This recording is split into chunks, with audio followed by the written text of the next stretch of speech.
এই সবাই দেখো, এই হাতির ছবিটা আঁকবে। আমার কাছে একটা আপেল আছে, আমি দিয়ে দিই। এই হাতি তুই খেয়ে নে। এখন আমি সুন্দর করে হাতির ছবিটা আঁকবো।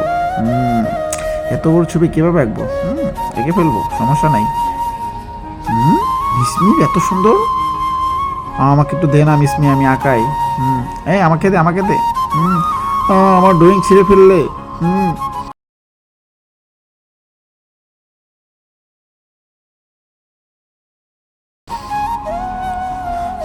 আমি কিভাবে করবো? আমার ড্রয়িংটা ছিঁড়ে ফেলেছে। মিসমি সরি, আমাকে মাফ করে দাও। এ নাও মিসমি। হ্যাঁ, আইডিয়া। আমি শর্টকাটে আটকে কি ফেলবো? ম্যাডাম, এই যে আমার হয়ে গেছে। অনেক সুন্দর হয়েছে। মিসমি সবাই সাবস্ক্রাইব করে দাও আমার চ্যানেলটা। মিসমি আমিও করে দিয়েছি।